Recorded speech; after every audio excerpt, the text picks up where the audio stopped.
la meta de la humanidad y la misión de esta tierra es la libertad.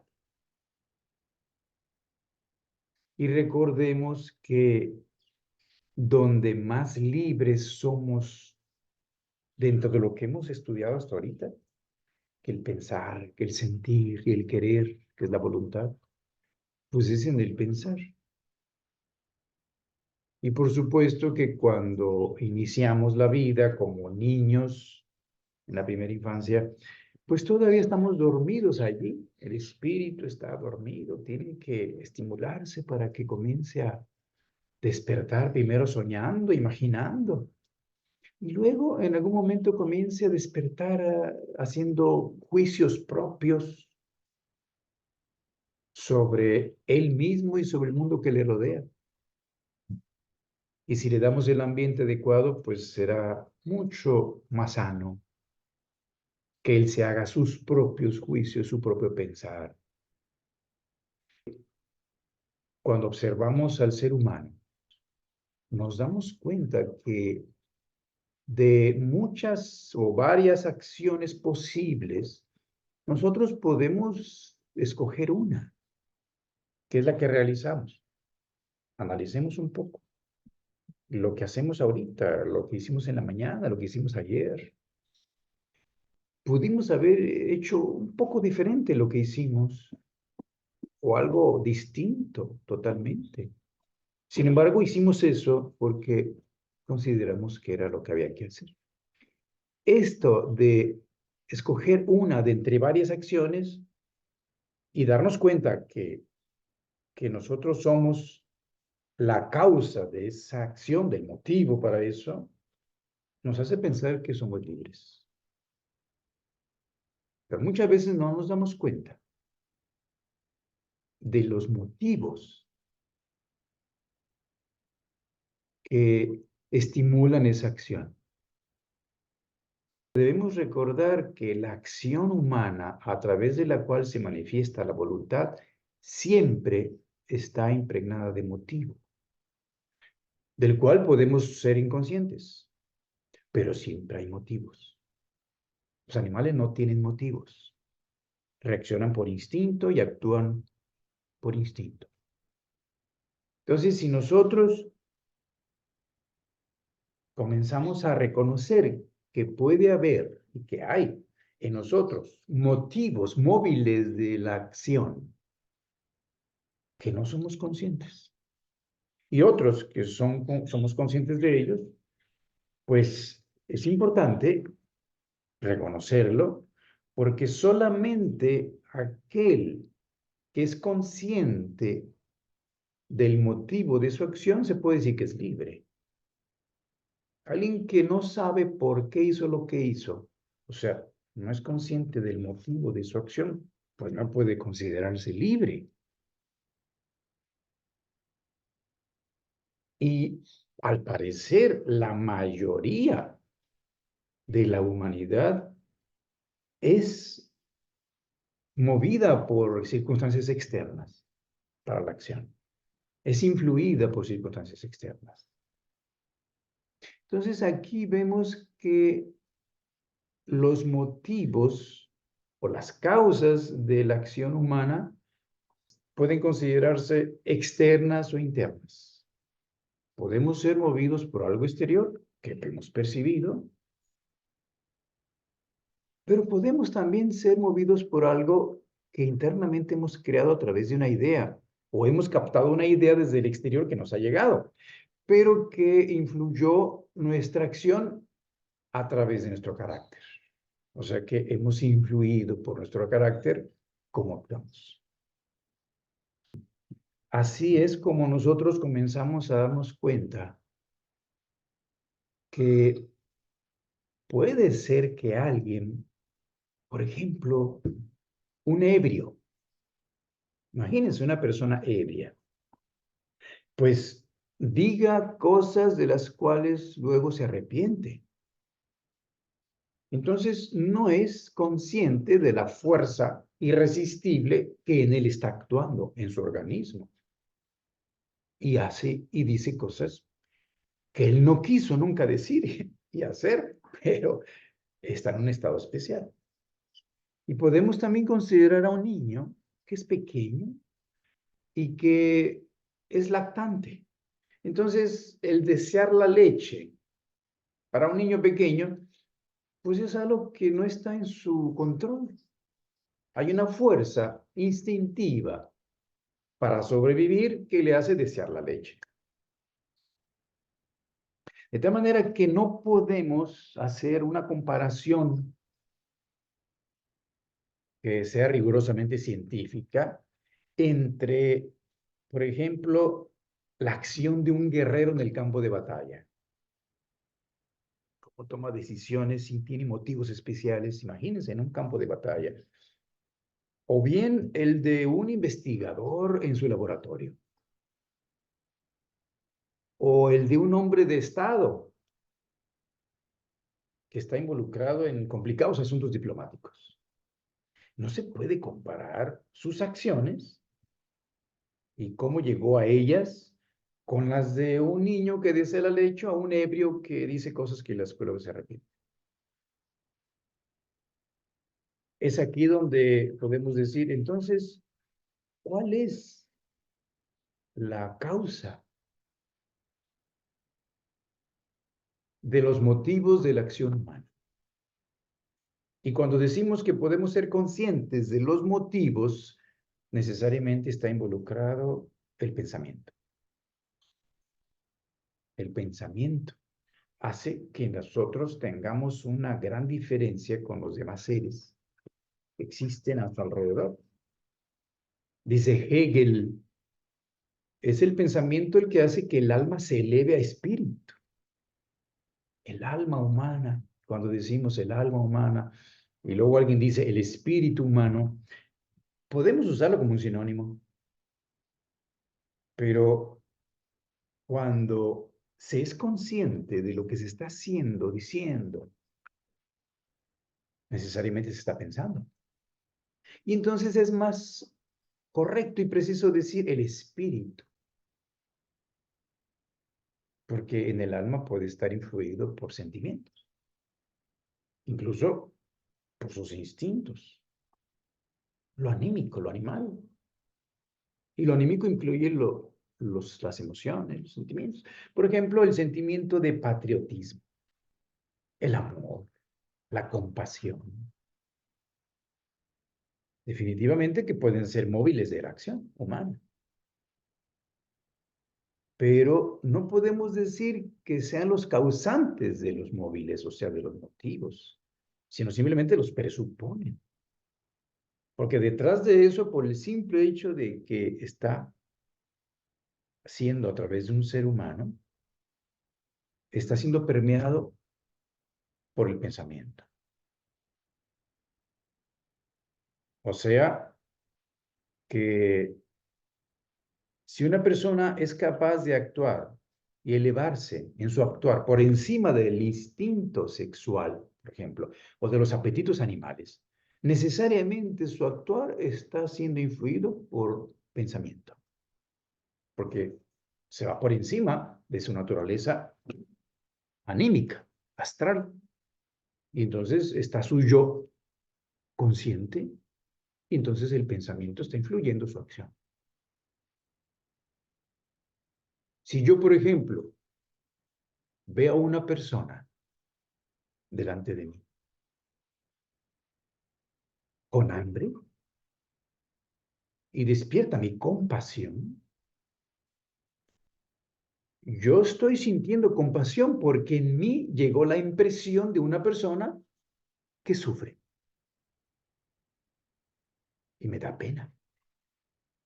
Siento compasión, pero es por la impresión que me da a mi conciencia, que piensa y que sabe lo que significa eso. Si no, no hubiera despertado la compasión. Por eso me atrevo a decir que un animal salvaje, cuando ve otro animal con hambre, no puede sentir compasión. No está en su naturaleza porque no tiene ninguna impresión consciente de ello. Nosotros sí. Es aquí donde la investigación del pensar, el significado del pensar, nos va a permitir comprender el actuar humano. Y como estamos hablando de la idea de la libertad, pues tenemos que comenzar investigando qué es el pensar, cómo se produce, cómo es que influye el que nosotros digamos o decidamos hacer algo o no hacerlo. La cuestión es de que hay motivos que son inconscientes y hay motivos que son conscientes. Y es aquí donde viene esto de investigar y comprender que nosotros como seres humanos podemos comenzar a ser libres solo si pensamos. Incluso habiendo hablado de esto del amor, de la compasión, del patriotismo, nosotros podemos sentir un profundo amor por una persona. Y uno puede pensar, no tiene nada que ver con mi cabeza esto. Eso tiene que ver con mi sentimiento, con mi alma. Pero si uno analiza esta situación, nos damos cuenta que nosotros sentimos un amor especial por alguien porque tenemos una idea especial de ese alguien. Si no tuviéramos una idea especial de alguien, no tendríamos ese amor. Entonces, entre más idealista es la representación que yo tengo de la persona que amo, pues más profundo es el amor. Es aquí donde incluso Steiner dice, el pensamiento es el padre del sentimiento. Entonces, está claro para todos que cuando nos enamoramos, el amor nos hace ciegos para ver los defectos del ser amado. Esto es una realidad para todos. El amor ciega para ver los defectos del ser amado. Pero también podemos decir a la inversa, que el amor abre los ojos para ver sus cualidades, que los demás no ven, porque no tienen esa idea que yo tengo del ser amado. No pueden ver esas cualidades. Tal vez su mamá. Su mamá sí, porque la idea que tiene de su hijo, pues es sublime. Pues es su hijo. Pero el ser que lo ama o que la ama a esa persona, tiene una idea tan idealista, tan sublime, que hasta uno puede decir, Dios mismo ha bajado del cielo y está ahí enfrente de mí. ¿Por qué? Porque pues, estoy enamorado y amo a esa persona y es Dios mismo. ¿Qué puede haber más importante en el mundo que esa persona? Es Dios para nosotros. En ese momento nosotros estamos haciéndonos una representación en la conciencia, una idea, lo más elevada que podamos concebir de esa persona. Y entonces es natural que no percibamos sus defectos. Y además, qué bueno, en un momento dado, después puede tener cierta importancia, pero en ese instante, para poder elevarnos a el aspecto más sutil, espiritual de nosotros, es importante que suceda y al mismo tiempo poder percibir todas sus virtudes y cualidades que nadie más puede percibir y hasta dicen, ¿qué le ve a esa persona porque está enamorado, siente amor, pero que quede claro que es el pensar a través de la idea que yo tengo de la persona la que da la profundidad de mi amor, que algún día si mi idea cambia, mi amor se puede esfumar y desaparece. Y es por eso que podemos decir, ¿cómo es que se amaban tanto y ahora se odian?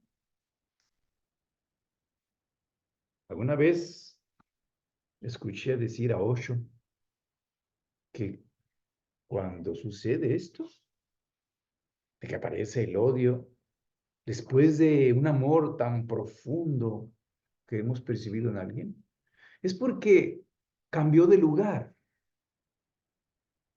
El amor se fue del corazón a la cabeza.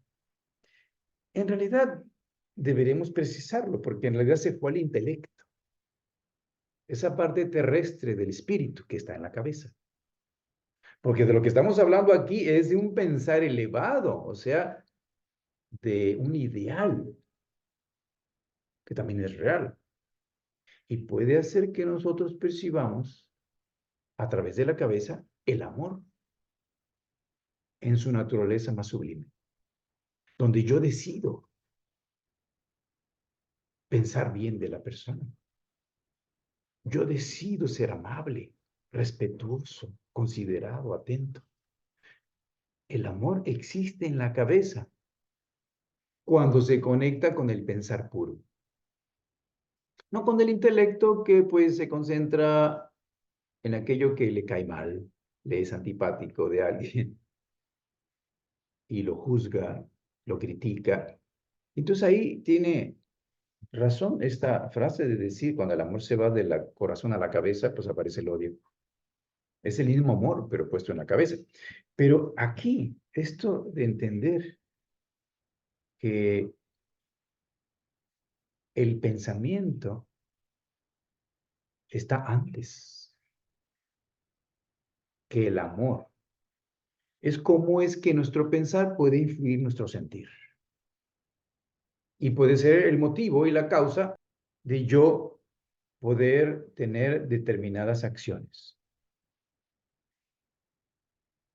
en donde puedo ser libre o no. Y solo si me elevo por encima de los apetitos animales, que pueden ser los motivos de acción de la mayoría de los seres humanos, todavía.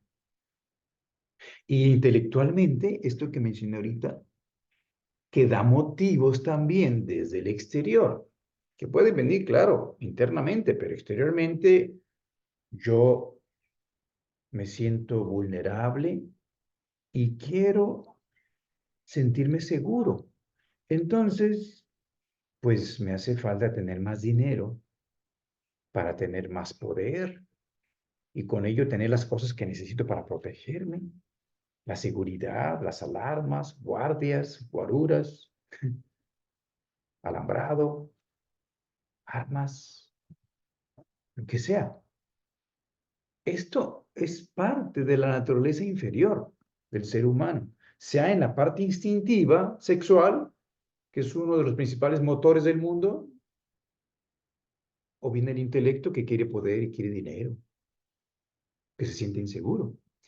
Esto se trasciende cuando el ser humano comienza realmente a accionar su pensar, donde se generan los motivos de su actuar independiente de lo que en el exterior pueda haber o internamente pueda sentir.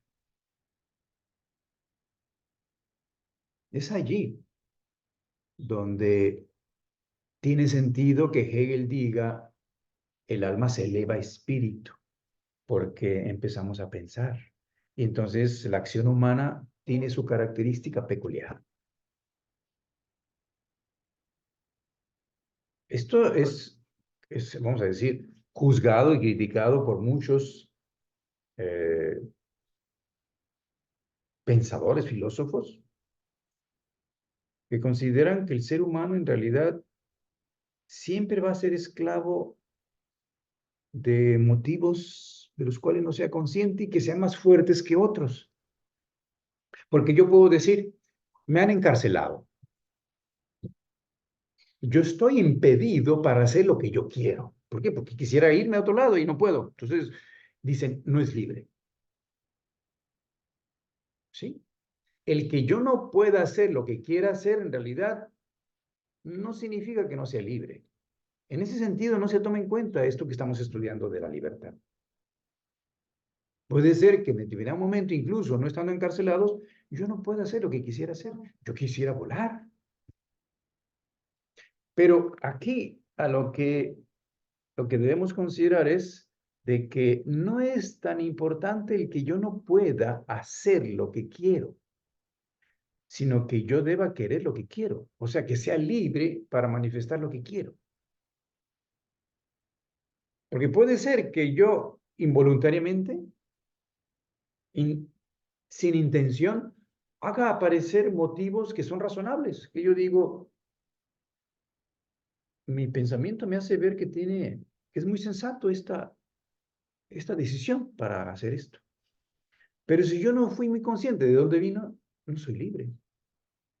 Puedo estar influido por un condicionamiento de la infancia, de mi familia, de la iglesia, la religión que yo tenga, y esté muy profundamente arraigado en mi inconsciente, o incluso por las reglas morales de la sociedad, o incluso de algo mucho más allá, que a veces se le llama la voz de la conciencia, pero que me viene sin que yo tenga una influencia consciente. A fin de cuentas, estamos siendo influidos por algo o alguien y no por nosotros. De tal manera que, aunque Gandhi, por ejemplo, lo llegó a decir, aunque encarcelen y pongan mi cuerpo en una prisión, no me quitarán la libertad aquí de pensar lo que yo quiera. Que es precisamente lo que hemos entendido, que es donde tenemos la mayor libertad y que estamos allí más despiertos que en ninguna otra de las funciones de nuestro espíritu aquí en la tierra. Recuerden que somos un espíritu que piensa, que siente y que actúa. Y cuando hablamos que actúa, decimos quiere. Pensar, sentir, querer. En el querer puede ser que yo lo quiera, pero no tenga las circunstancias exteriores para hacerlo. Los medios, los recursos. Pero en mí está el querer hacerlo. Entonces, en el querer se hace un poco más complejo, pero entendemos que es la voluntad, donde debe manifestarse la libertad del ser humano y decir que puede ser lo que quiere. Así que esto es el comienzo del estudio de cómo el ser humano, solo a través del pensamiento, realmente puede llegar a realizar su misión,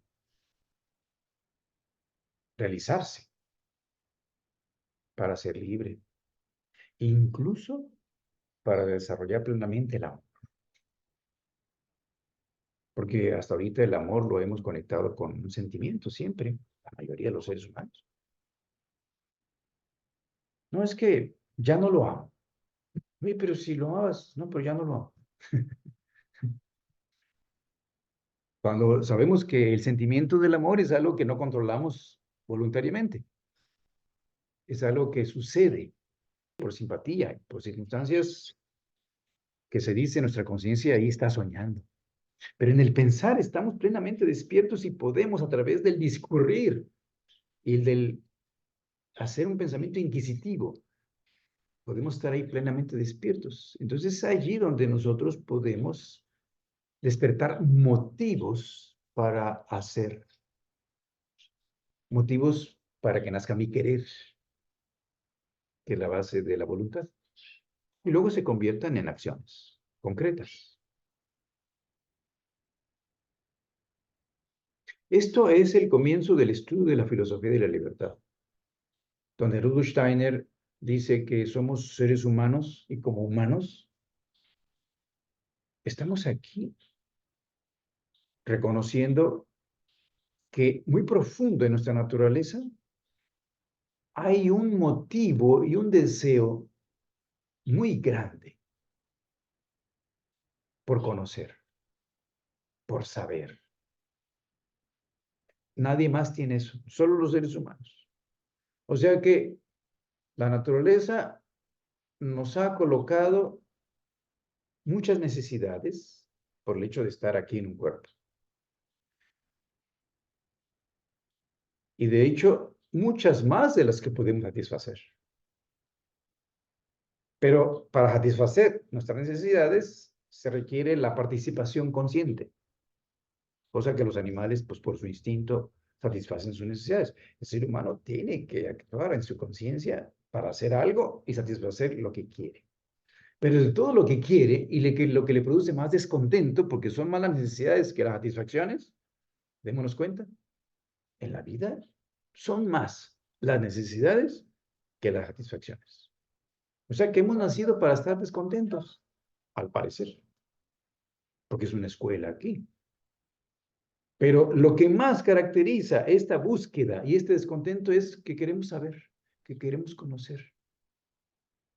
Un animal lo podemos ver y está lleno de belleza, pues porque no está descontento, está contento. En un instante, como un niño, está plenamente satisfecho.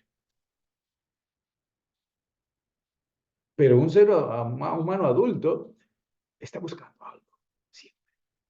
Quiere una explicación de algo, quiere satisfacer tal vez algo. Y cuando nosotros en la naturaleza, por ejemplo, vemos que estamos observando un árbol, puede ser que el árbol comience a moverse, alguna rama, ¿no? El árbol no se mueve, pero las ramas se mueven, pues, por alguna razón, pero nosotros ya no estamos contentos con solo ver que el árbol está ahí y luego se empezó a mover si pensamos. Si no pensamos, puede que haya todavía muchos seres humanos que todavía no activan su pensamiento. Y entonces están frente a un árbol y puede ser que se mueva la rama del árbol y no se pregunten, ¿y por qué se movió? ¿Quién movió la rama? Ya no estoy contento. ¿Hasta qué? Hasta que tenga una explicación. Porque puede ser que alguien alcance a hacerse la pregunta, ah, caramba, se movió la rama. Bueno, quién sabe por qué se movió. Y ya quedó satisfecho, porque no se preguntó más. Pero quien piensa más dice, ¿pero quién la habrá movido? Esto es algo muy típicamente de un ser humano y comienza a pensar. Quiere saber y quiere tener una explicación de por qué en un momento dado el árbol estaba quieto y en otro momento se está moviendo. Y ya cuando investiga y se da cuenta que el aire se movió y causó viento, tiene el concepto de que eso es viento y de que si mueve, pues, mi cabello, mi ropa y siento que empuja mi cuerpo, pues empuja también al árbol y a las ramas. Entonces, si el árbol se movió, lo más seguro es que fue por el viento. Esto ya está, ya quedó explicado y quedó contestada la pregunta que se hizo por qué se movió. Puede ser que no haya viento. Entonces dice, ah, caramba, si no hay viento, ¿quién movió el árbol? Bueno, en el árbol, pues hay muchos seres, o sea, no está solo, y nos damos cuenta que hay animales. Entonces uno empieza a buscar, ah, sí, fue un animal que estaba allí y se movió. Si era un ave, un pájaro, pues salió volando y pues movió la rama por atrás. No lo vi, salió y se movió la rama. Es un reptil que se movió o otro animalito que no vuela, una ardilla, pues no vuela, pero también lo movió la rama. O sea, a fin de cuentas, yo quedo satisfecho, contento, solo si pienso ante un fenómeno que está frente a mí. Y la naturaleza llena de enigmas y de problemas y de preguntas, nuestro ser, donde nos pongamos. Dice Rudolf Steiner, una de las tragedias más importantes de la actualidad, y lo dijo hace 100 años, es que los seres humanos ven muchos hechos, muchos fenómenos a su alrededor, y ya no se preguntan cómo llegaron a existir, cómo llegaron a suceder. Tantos hechos a nuestro alrededor. Eso es porque ya no piensan más que intelectualmente. Es un pensar superficial. Registran los fenómenos, pero no se preguntan por qué está existiendo ese fenómeno. ¿Qué está detrás? Ya no percibe la complejidad y la inteligencia, incluso lo espiritual de todo eso. De tal manera que es así, pues, que si nosotros comenzamos a pensar, vamos a querer saber por qué. Y claro, sabemos que un niño tiene una edad en que empieza a preguntar, ¿y por qué? ¿Y por qué? ¿Y por qué? Pero eso no es todavía a lo que nos estamos refiriendo. Es una función de despertar gradualmente, que podríamos decir, su intelecto comienza a activarse y preguntar, pero no le interesa incluso mucho la respuesta todavía. Porque luego te va a hacer otra pregunta y ni siquiera se puso a pensar sobre la respuesta que le dijiste, que pudiera ser que pudiera evitar la siguiente pregunta. Entonces sigue preguntando. ¿Y por qué? ¿Y por qué? ¿Y por qué? Entonces, en ese nivel nosotros nos adaptamos a lo que está desarrollándose apenas y hacemos una respuesta adaptada, pero no todavía por un pensar, una reflexión que requiere un proceso de lógica, un juicio, una conclusión. No, todavía no. Pero a un adulto sí le podemos exigir, por ejemplo, el caso de ustedes. ¿Quién sabe qué estarán pensando ahorita al escuchar todo esto? Cada quien estará ocupada en sus cosas. Incluso algunas están haciendo algo más que estar escuchando esto. Y como ya somos adultos, alguien una vez preguntó en una conferencia, ¿pero cómo llevo esto a los niños en la educación? Digo, no, esto no hay que llevarlo a los niños. Eso es para nosotros, los adultos. Por el simple hecho de que yo me presente ante los niños pensando esto, o sea, habiendo considerado y meditado esto, pero aunque no diga nada, no haga nada, simplemente me presente muy pleno y consciente allí ante los niños perciben de mí algo a nivel inconsciente, sin que yo diga nada, ni tenga que describirles el pensamiento, la lógica, los juicios, las conclusiones, nada de esto. Simplemente mi presencia hace una influencia que nos conecta mutuamente, porque su espíritu no está, acuérdense, no está ahí dentro, sino está afuera y se relaciona con nosotros desde afuera, nos percibe, nos relacionamos desde afuera. Así está constantemente influyéndose nosotros como maestros y los niños. Y ellos sienten, sin ser conscientes, de cómo pensamos y cómo sentimos nosotros respecto a la vida. Entonces, ahora esto que estamos considerando de que somos un ser que comienza a poner una especie de muro entre el mundo que está afuera y lo que está aquí adentro, porque empezamos a pensar, pues me di cuenta que yo estoy separado. El niño comienza a entender la palabra yo a los 3 años, pero no es consciente de su yo. Pero comienza a entender que la palabra yo solo se la puede decir a sí mismo a los 3 años. Pero realmente yo no puedo hacerlo responsable todavía de su vida, aunque ya sepa qué significa la palabra yo. Esto requiere un proceso de maduración. Y hasta que sea adulto plenamente, pues será plenamente responsable, porque ya podrá tener sus propios juicios, su pensamiento propio, sus propias conclusiones, y de acuerdo a ello sacar sus propios motivos para actuar como actúa y encontrar, mejor dicho, hacerse libre, ser libre.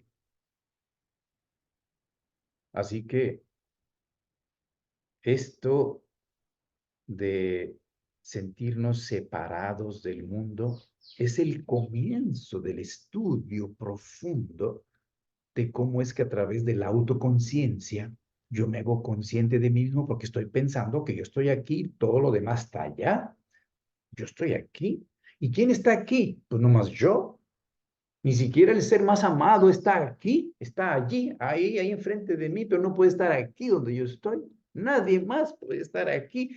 Esto es terrible cuando nos empezamos a dar cuenta porque nos damos cuenta que estamos solos. La experiencia de la soledad comienza con la autoconciencia.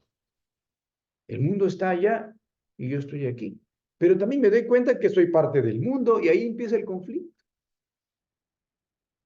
Nosotros somos parte del mundo, pero nos sentimos separados del mundo. Claro, eso está aquí en la conciencia. Los niños no sienten eso porque no piensan como estamos pensando nosotros. Pero con nuestro pensar comenzamos a ser plenamente autoconscientes como un individuo, un yo que está separado de todo lo demás. Y es necesario que así sea para que reconozcamos nuestro yo. Y toda la búsqueda espiritual de la humanidad se basa en hacer el vínculo, la unidad entre nosotros y el mundo. O sea, entre el yo y todo lo demás que está afuera. Nos cuenta de la profundidad de esto. Toda la búsqueda espiritual se basa en eso. Véanla en las filosofías y las religiones y la ciencia misma. Entender esto.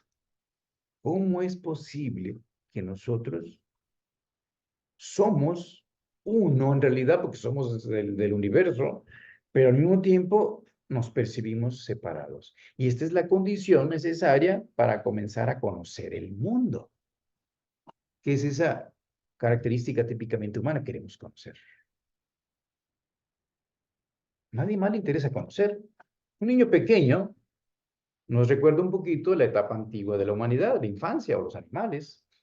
No le interesa conocer, le interesa vivir, disfrutar su vida.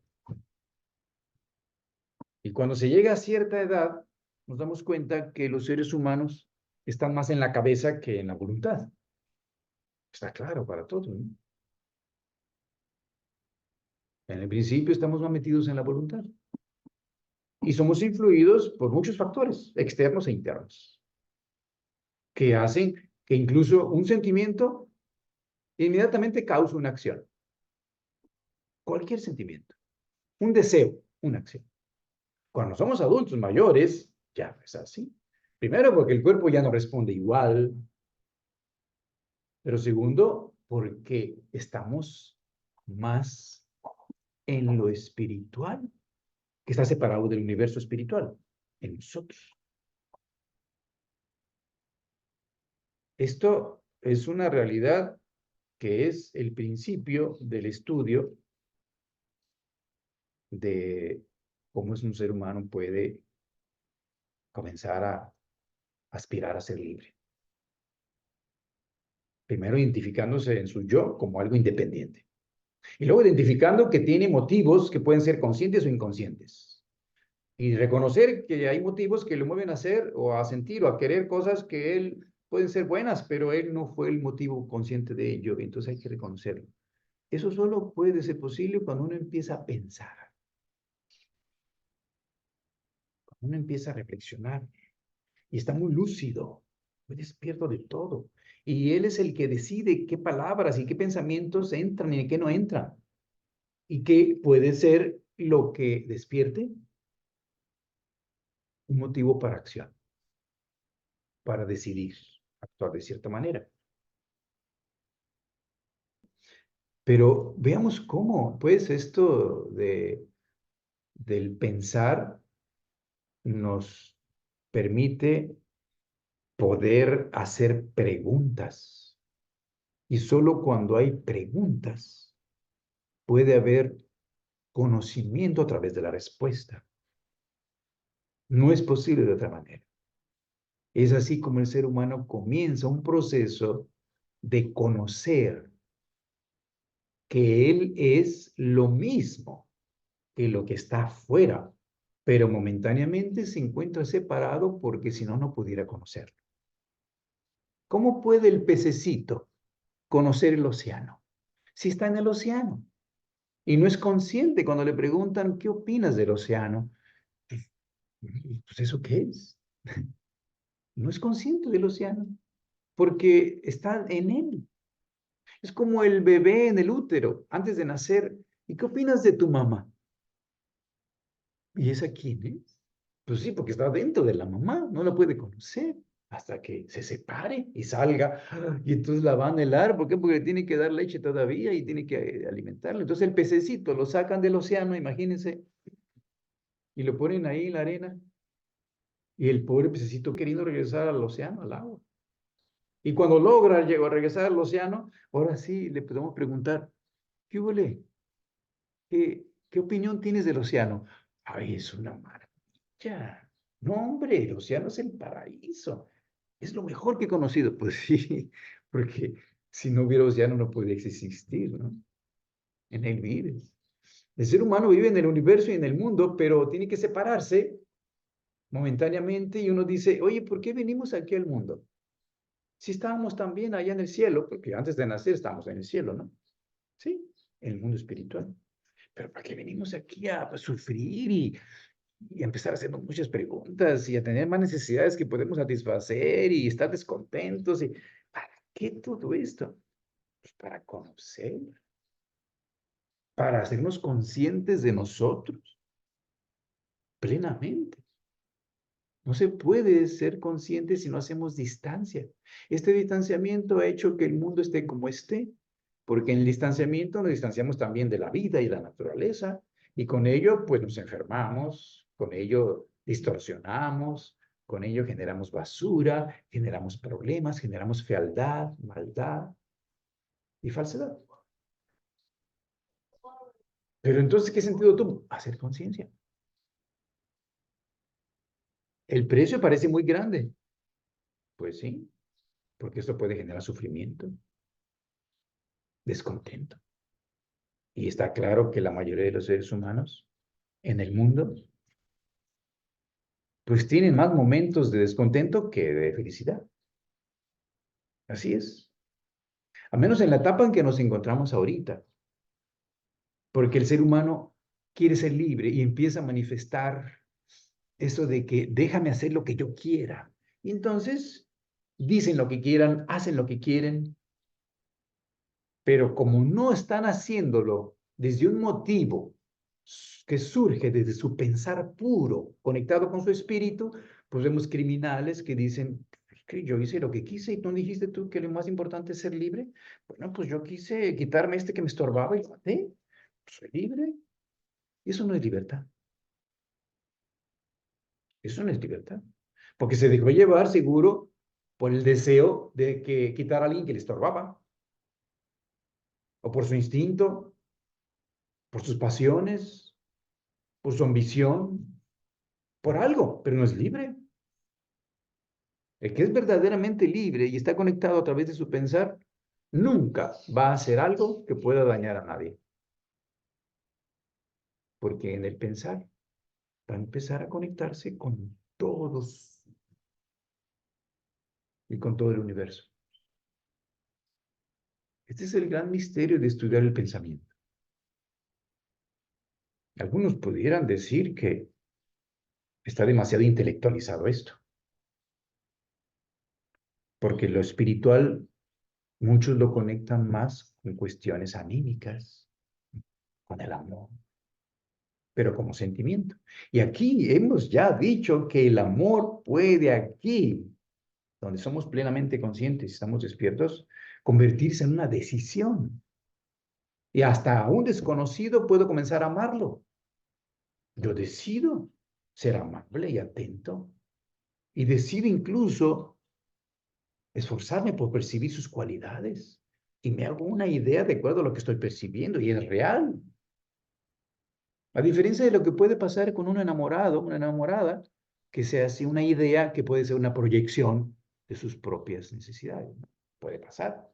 Pero a fin de cuentas ya dijimos que es la idea la que hace que su amor sea más profundo, porque se idealizó a la persona. Pero fíjense cómo la idea está antes que el sentimiento. Es aquí donde debemos comprender que la verdadera espiritualidad en este mundo comienza a aparecer cuando el ser humano comienza a pensar y ser consciente, y con ello manifestar su naturaleza espiritual, en las que están las virtudes y las cualidades que ya conocemos del amor, la sabiduría, la compasión, la capacidad de perdonar. Todo esto que ya sabemos que se conecta con el ser espiritual, ¿no?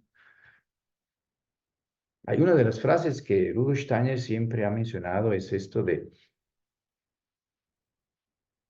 lo más importante en el mundo no es saber qué es lo correctamente moral, porque eso puede ser por intelecto. dicen los filósofos de la antigüedad, sabiendo lo bueno, hacemos lo malo. Sí, porque en realidad no lo sabemos todavía.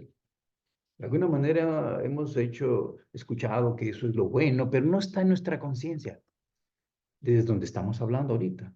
Donde imposible, sabiendo que eso es lo bueno, hagas lo malo. No puede ser, porque entonces no lo sabías. Si eres plenamente consciente de qué es lo bueno y lo vives, lo sientes, te es claro, te conectas en tu voluntad para hacer lo que corresponde en esa dirección. Entonces, naturalmente, alguien es bondadoso. Por eso es que más importante que saber qué es lo correcto moralmente es que en nosotros existan espontáneamente los impulsos que por su propia naturaleza y fuerza se conviertan en actos morales. Porque ya estoy haciendo yo una conexión inmediata desde mi pensar que se convierte en motivo. Y el motivo se conecta con la voluntad. Y esto se convierte en un hecho. Y hechos bien hechos. Recuerdo a un maestro que decía, debemos ayudar al mundo, quitándole un problema. Para empezar, ¿cuál? El nuestro. Los problemas que tengamos, solucionémoslo, ya el mundo está mejor. Quitémosle nuestro problema. Y además démosle una esperanza al mundo. ¿Cuál? Nuestros hechos bien hechos. Le damos una esperanza.